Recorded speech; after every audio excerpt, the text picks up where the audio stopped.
আলোচনা অনুষ্ঠানে অন্যদের মধ্যে উপস্থিত ছিলেন শিক্ষা প্রতিষ্ঠানের প্রতিষ্ঠাতা সদস্য ইঞ্জিনিয়ার এস.এম. আবুল কাশেম, অভিভাবক সদস্য নাজমুল আলম ভূঁইয়া জুয়েল ও সাইফুদ্দিন আহমেদ টিপু, প্রতিষ্ঠাতা সদস্য এ.কে.এম. দেলোয়ার হোসেন ও প্রতিষ্ঠানের অধ্যক্ষ ফরহাদ হোসেন আলোচনায় অংশ নেন।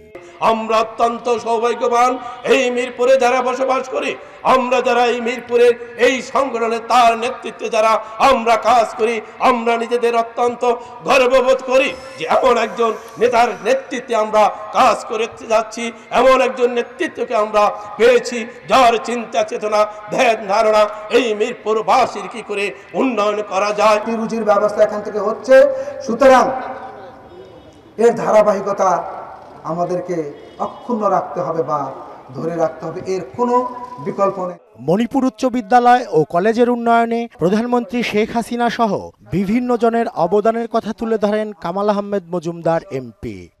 আজকে মণিপুর স্কুল অ্যান্ড কলেজের এই যে মূল বালক, এই বালক শাখার এই জমিটি 1996 সালে আমি যখন সংসদ সদস্য ছিলাম, এই জায়গাটি আমাদের আওয়ামী লীগ নেতা জনাব ইসমাইল মাতবর, জনাব আব্দুল ওয়াহাব, তাদের কাছ থেকে জায়গাটি আমরা নামমাত্র মূল্যে ক্রয় করি।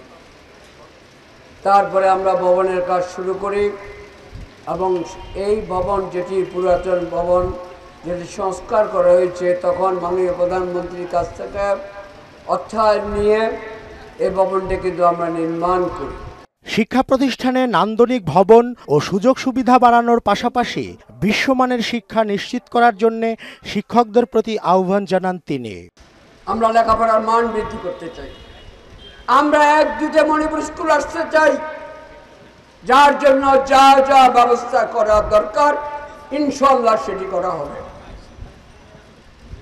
যার কারণে আমার সমাজ শিক্ষক শিক্ষিকা যারা রয়েছেন, আপনাদেরকে আমি সতর্ক করে দিচ্ছি, আপনারা যথাযথভাবে দায়িত্ব পালন করবেন। ক্লাসের পড়ালেখার ফাঁকি দিয়ে বাসায় কোচিং সেন্টার করবেন, কোচিং করবেন, এটি আর হবে না। শিক্ষকদের কোচিং সেন্টার ব্যবসা বন্ধের পক্ষে জোরালো মত দেন তিনি। আজকে শিক্ষকেরা তাদের সম্মান হারিয়ে ফেলছেন। আজকে শিক্ষকেরা বাণিজ্যিক ভিত্তিতে ছেলে মেয়েদের পাঠদানের ব্যবস্থা করেন, এটি অবশ্যই পরিহার করতে হবে। আমরা চাই শিক্ষকেরা যাতে সমাজের সবচেয়ে উঁচু স্থানে অবস্থান করতে পারে, সেই সুখ্যাতি আপনাদেরকে অর্জন করতে হবে। আমরা এই কাজটি মণিপুর স্কুল থেকে শুরু করতে চাই। পরে নতুন ভবনের নাম ফলক উন্মোচন ও দোয়া অনুষ্ঠিত হয়। মোনাজাত পরিচালনা করেন মাওলানা মোহাম্মদ জহিরুল ইসলাম। রেজা খান, মোহনা সংবাদ, ঢাকা।